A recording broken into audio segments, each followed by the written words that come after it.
오늘 동화책 한 권 보고 싶어서 만들어 왔습니다. 따뜻한 동화책이다 전 그리 생각합니다. 타조는 날지 못합니다. 날지 못하는 타조가 결국 하늘을 헐헐 날게 됩니다. 타조가 스스로 하늘을 난 것이 절대 아닙니다. 타조는 스스로 내가 노력해서 하늘을 날았다고 생각했지만 실상은 타조가 난 것이 아니라 타조의 친구들이 타조를 메어서 날아오르게 해줬다라고 하는 거예요.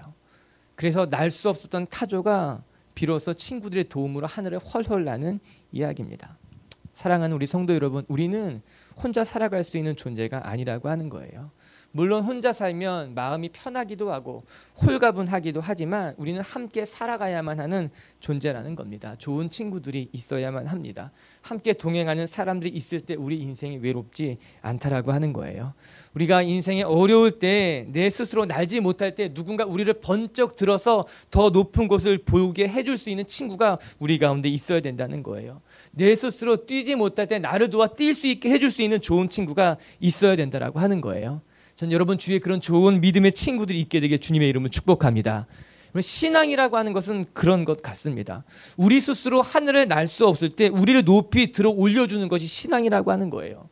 내 힘으로 감당할 수 없는 일을 만날 때 조용히 나를 도와주는 그 누군가를 만나는 것, 그것이 신앙이라고 하는 거예요. 그리고 성경은 그를 가리켜서 하나님의 돌보심이요 하나님의 도움이요 하나님의 인도하심이라고 이야기하고 있다는 거예요. 오늘 우리가 살펴본 말씀도 그와 크게 다르지 않은 말씀입니다.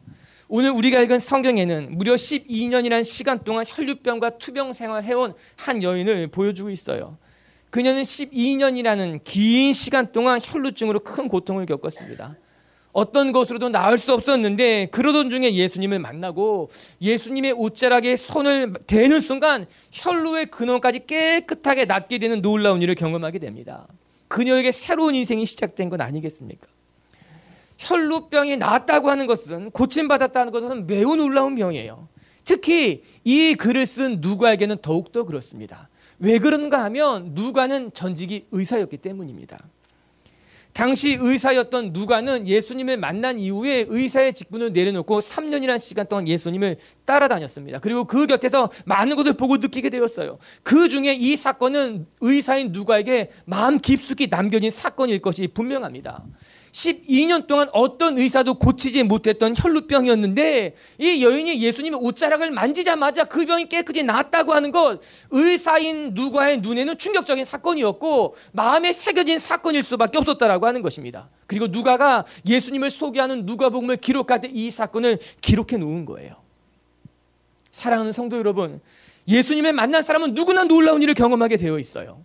예수님은 마음이 상한 사람을 위로해 주셨어요. 몸이 아픈 사람을 고치셨으며 영혼이 병든 자를 치유해 주신 것이 우리 예수님의 삶이었다라고 하는 거예요. 오늘 성경에 마음이 상한 여인이었어요. 육신이 병이 든 사람이었다는 거예요. 그러나 이 여인이 예수님을 만나고 나서 그의 삶이 또 다른 인생으로, 하나님이 주신 새로운 인생으로 거듭 태어나게 됐다라고 하는 것이에요. 전 우리에게 그런 은혜가 있었으면 좋겠어요. 우리에게 상처가 있다면 상처를 치유하시는 하나님을 만날 수 있었으면 좋겠고, 우리에게 오해가 있다면 그 오해를 풀고 다시 한번 하나님을 바라볼 수 있는 믿음이 있었으면 좋겠고, 우리가 신앙을 떠났다면 다시 한번 신앙을 고민할 수 있는 시간이 되었으면 좋겠어요. 헌옷을 벗어야만 새 옷을 입을 수 있습니다. 상처를 치유해야지만 그 자리에 새살이 돋는 법이라고 하는 거예요. 오늘 주님은 이 여인을 치유하고 이 치유한 자리에 하나님의 말씀을 심고 계시다는 겁니다.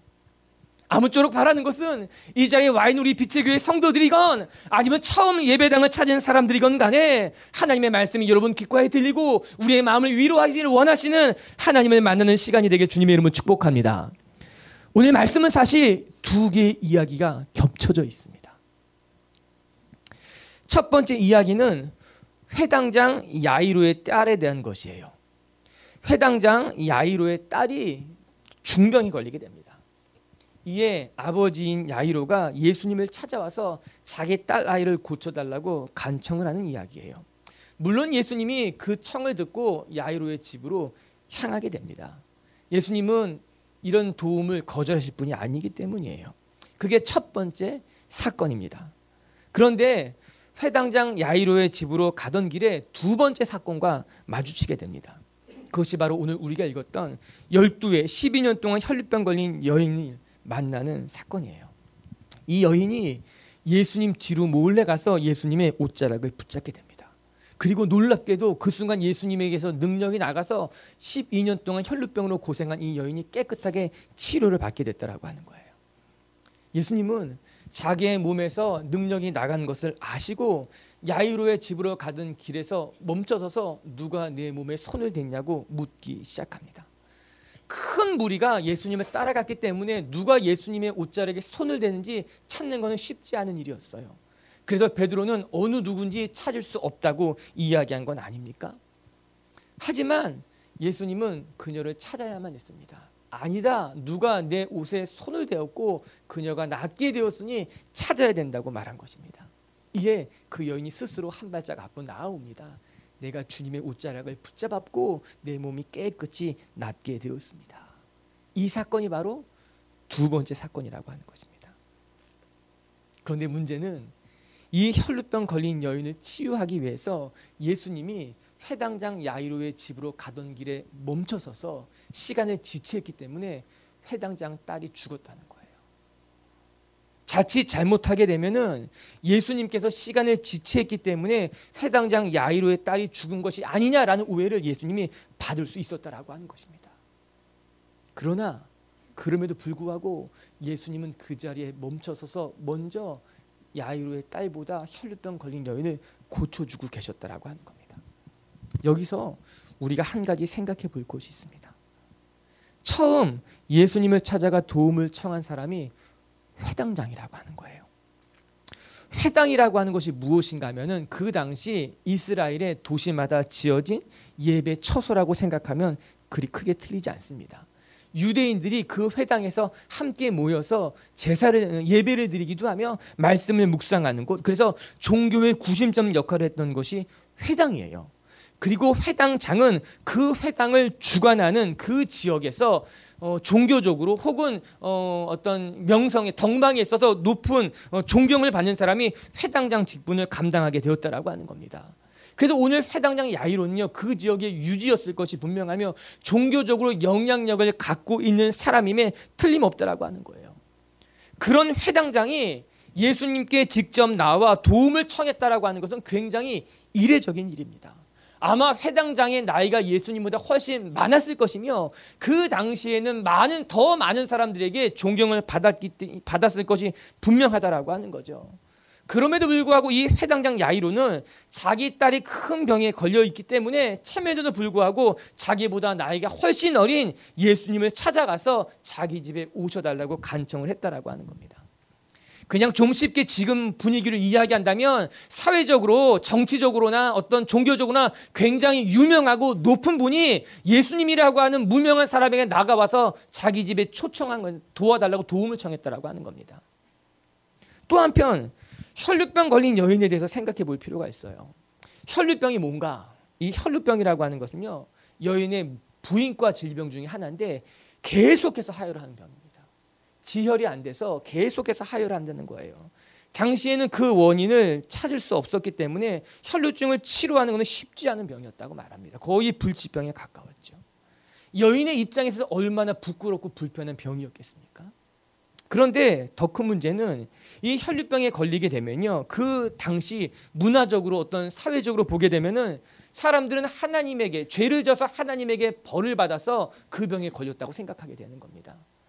아마도 저렇게 몸에서 피가 멈추지 않는 것은 큰 죄를 졌기 때문에 하나님에게 징계를 받는 것이라고 사람들이 생각했다는 거예요. 그래서 혈루병에 걸린 여인을 격리시키거나 혹은 멸시하고 천대하는 경향이 강했다고 하는 겁니다. 오늘 본문에 한번 보시기 바랍니다. 이 여인이 예수님에게 당당하게 나아가지 못합니다. 여러분 성경을 읽어보게 되면요, 맹인들이 예수님에게 소리치는 장면 보셨잖아요. 예수여 와서 나를 고쳐주십시오. 그런데 이 여인은 예수님에게 소리칠 수 있는 형편이 아니었던 거예요. 사람들의 눈을 피해서 조용히 예수님 뒤로 돌아가서 예수님의 옷자락을 만질 수밖에 없는 형편이었다는 거예요.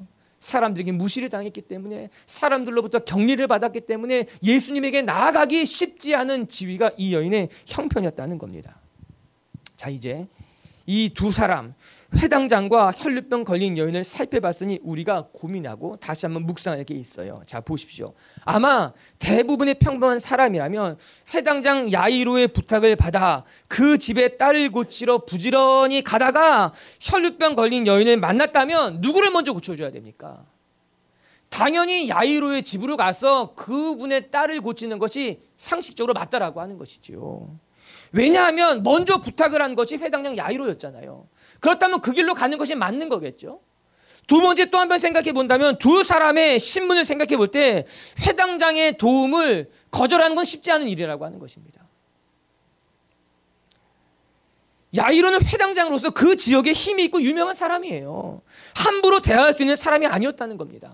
반면에 혈루병 걸린 여인은 부정한 여인이에요. 사람들에게서 멸시와 천대를 받는 천한 여인이었다라고 하는 것입니다.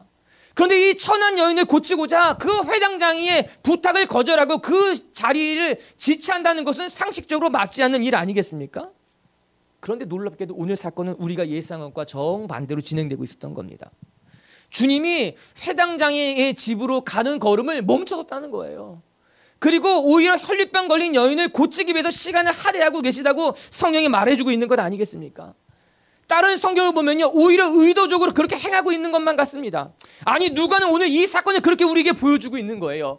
두 개의 사건을 독립적으로 보여주는 것이 아니라 회당장 야이로의 딸을 고치는 사건 사이에 혈루병 걸린 여인의 이야기를 삽입해 놓는 것으로 말미암아 두 가지의 사건을 한 번에 보여주고 있다는 겁니다. 의도가 있었던 거예요. 목적을 가지고 이 사건을 그렇게 기록해 놓고 있었다라고 하는 것입니다.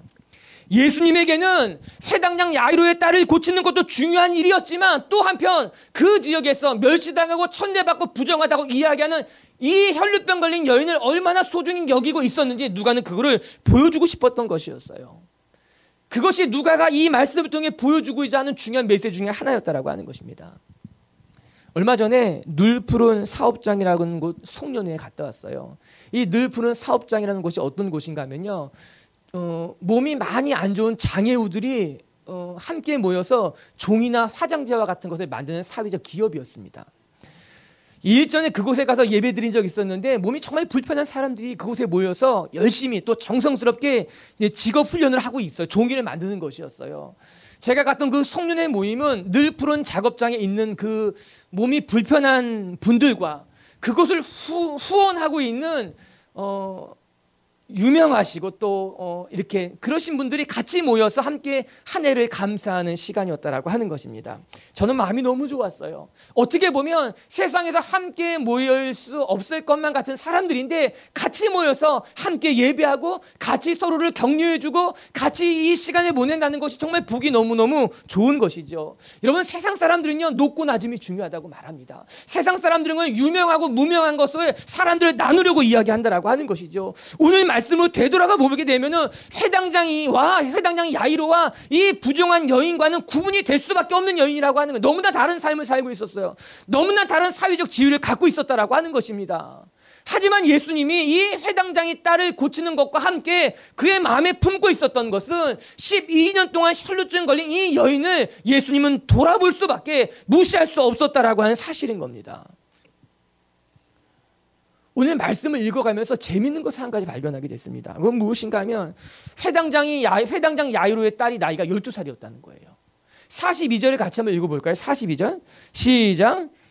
이는 자기에게 12살 된 외딸이 있어 죽어가미러라. 예수께서 가실 때 무리가 밀려들더라. 이 야이로의 딸이 외동딸이었다는 거예요. 그런데 그 딸의 나이가 12살이었다라고 합니다. 그런데 혈루병 걸린 여인이 몇 년 동안 혈루병으로 고생을 했는가? 12년 고생했다는 거예요. 43절을 제가 읽어보게 되면 이에 12회를 혈루증으로 앓는 중에 아무에게도 고침을 받지 못한 여자가 있었습니다. 즉 회당장 야이로의 딸이 태어나는 바로 그해 그 동네 한편에서는 한 여인이 혈루병에 걸려 고생하기 시작했다라고 하는 것입니다.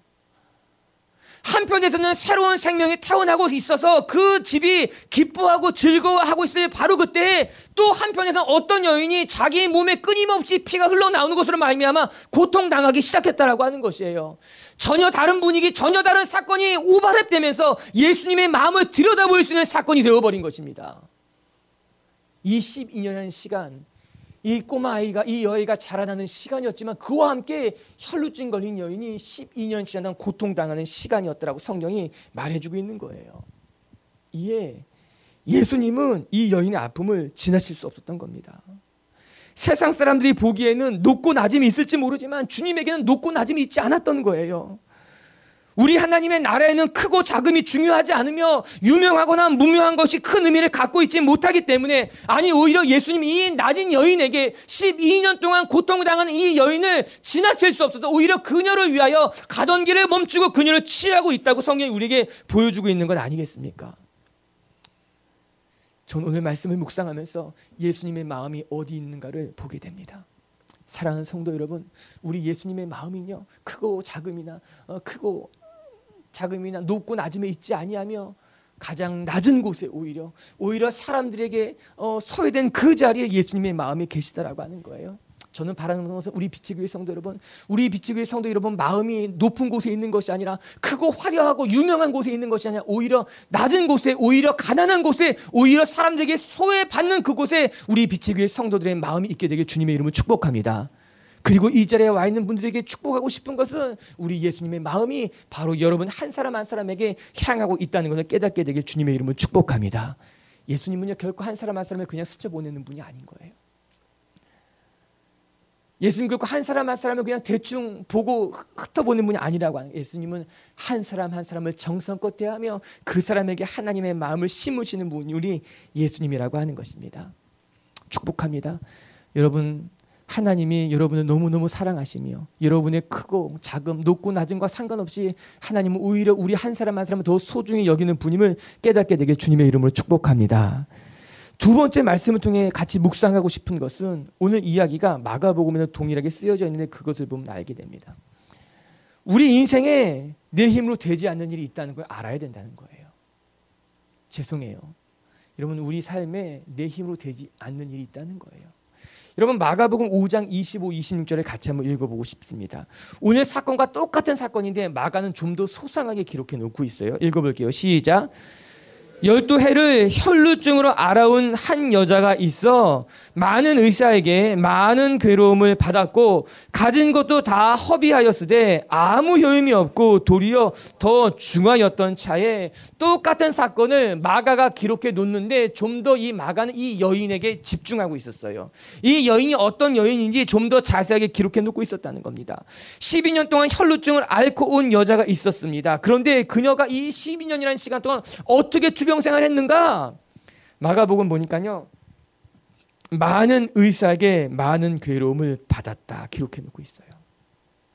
12년이라는 시간 동안 정말 많은 의사들을 찾아다닌 것이 분명합니다. 자기의 병을 고치기 위해서 자기의 가진 것을 다 허비하면서까지 이 여인은 자기의 몸을 고치기를 원했다라고 하는 거예요. 그 표현을 보시기 바랍니다. 많은 의사에게 많은 괴로움을 받았고, 의사가 괴롭힌 것이 아닙니다. 의사가 괴롭게 하는 것이 아니라 12년의 시간 동안 병을 고치러 다니는 시간들이 이 여인에겐 너무나 힘들고 괴로운 시간이었다는 거예요. 여러분, 항암 치료 받으시는 분들 한번 생각해 보시기 바랍니다. 아니, 그 병 외에도 큰 병에 걸려서 어렵게 투병하며 싸우시는 분들을 생각해 보시기 바랍니다. 여러분, 투병 생활이 결코 쉬운 일이 아닙니다.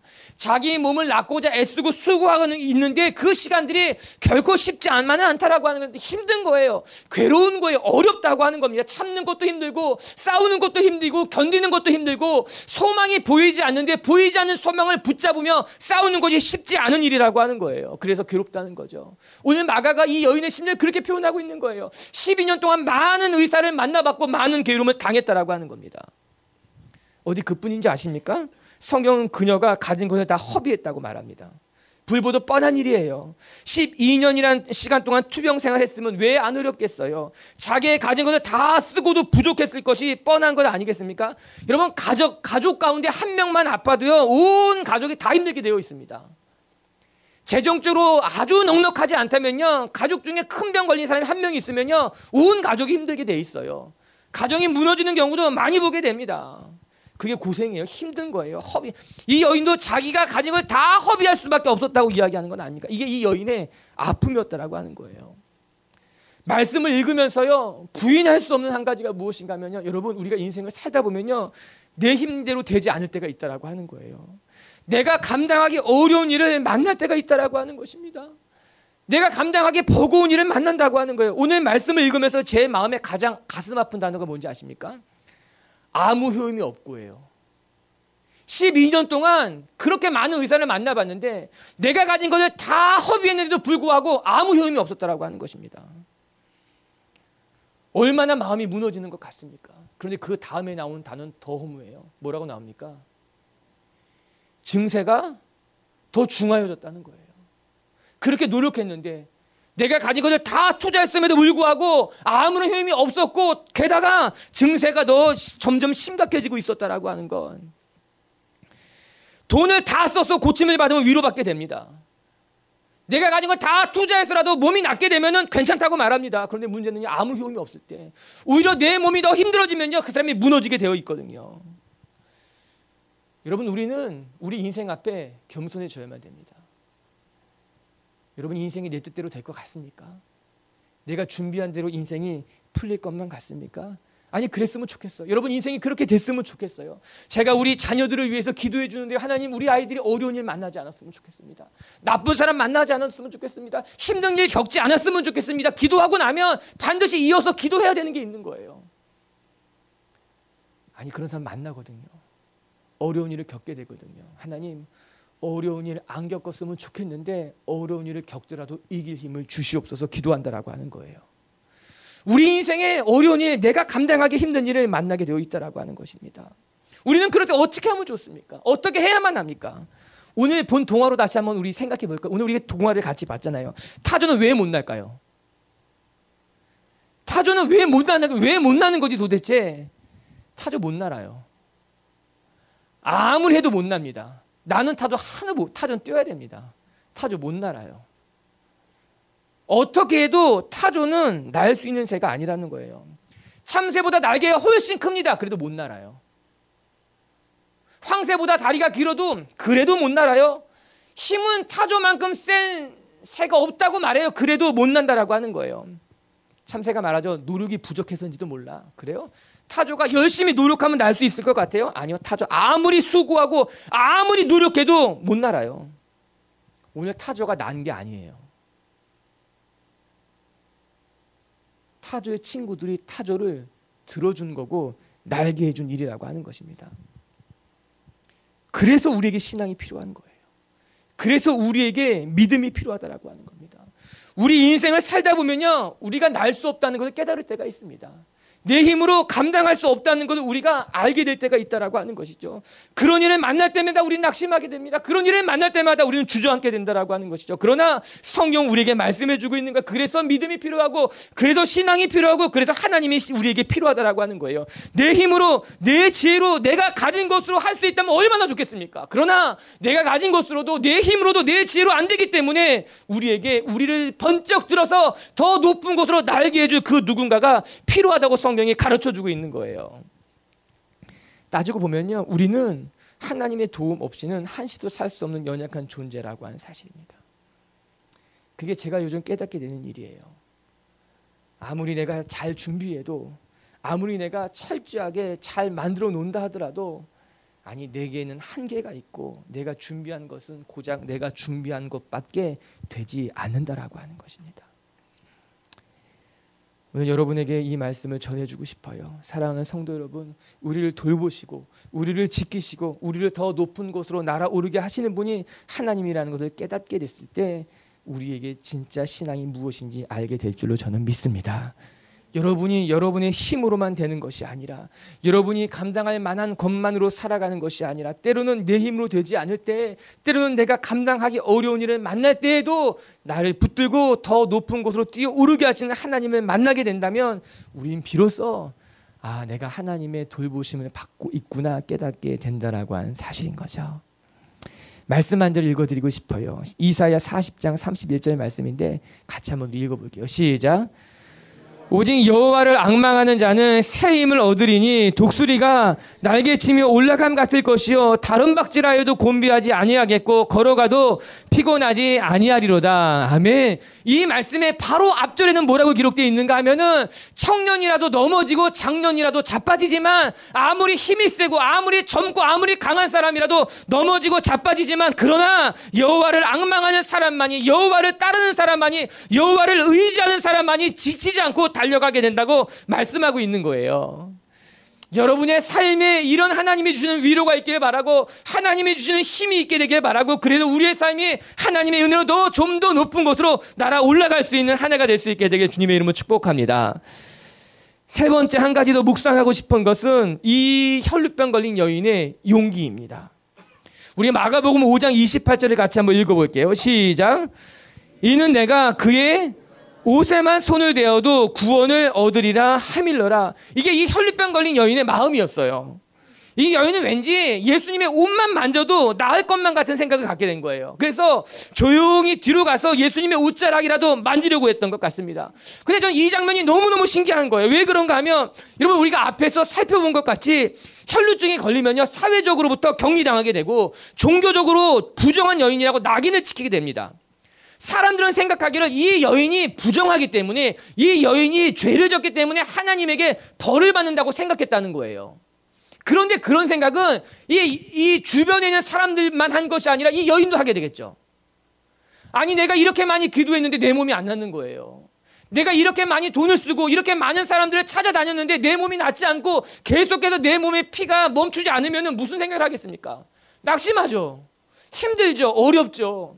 아니 하나님이 정말 나를 버리시는 건 아닌가? 아니 정말 내가 알지 못하는 무슨 죄가 있어서 이런 어려움을 당하는 것은 아닌가? 아니 정말 하나님이 있기는 있는 건가라는 마음을 이 여인이 왜 못 갖겠습니까? 그런 마음을 가질 수 있게 되겠죠. 어쩌면 사회적으로부터 격리되는 것보다 사람들로부터 멸시당하는 것보다 스스로 자기 자신을 격리하기 시작할 겁니다. 스스로 자기 자신을 정죄하기 시작할 것입니다. 스스로 믿음을 버리고 포기하게 될 것이 분명하다라고 하는 거예요. 여러분 종종 큰 병에 걸린 사람들이 그런 생각하잖아요. 아니 내 몸에 이렇게 큰 병이 걸린 거 보면 하나님이 내 기도를 안 듣나 보다. 내가 이렇게 큰 어려움을 만나는 거 보게 되면 어쩌면 하나님이 나를 미워하시나 보다. 어쩌면 내가 버림받은 것은 아닌가라고 어려움 중에 믿음까지 포기하는 사람들이 우리 주변에 여러 보이는 것 아니겠습니까? 그게 문제라고 하는 거예요. 그런데 감사한 것은 이 여인이 12년이라는 시간 동안 애쓰고 수고했는데 병이 안 나아도 이 여인은 포기하지 않았다는 겁니다. 그래도 예수님을 붙잡으면은 내 몸이 낫지 않을까라는 믿음이 그 가슴 깊숙한 곳에 자라고 있었던 거예요. 내가 비록 혈루병에 걸려서 고통당하고 있지만 주님의 옷자락이라도 만지면 깨끗해질지 몰라. 주님이 나를 바라보시면 내 몸이 날지도 몰라라는 마음을 가지고 예수님에게 나아갔다라고 하는 거예요. 여러분 상상해 보세요. 이 여인이 예수님의 옷자락을 만지는 그 순간까지 얼마나 이 여인이 가슴이 콩닥거렸을까요? 얼마나 떨렸을까요? 혹시 누구에게 들키지는 않을까? 아니 내가 예수님의 옷자락을 만졌는데 예수님이 오히려 그 옷자락을 뿌리치지는 않을까? 혹시 내가 예수님의 옷자락을 만졌는데 내 몸이 안 나면 어떤 걸까? 얼마나 이 여인의 마음이 두려웠을까요? 겁이 났을까요? 여러 가지 생각이 많았을 거예요. 그러나 그럼에도 불구하고 이 여인은 예수님 뒤로 조용히 가 예수님의 옷자락을 붙잡으려 했다라고 하는 거예요.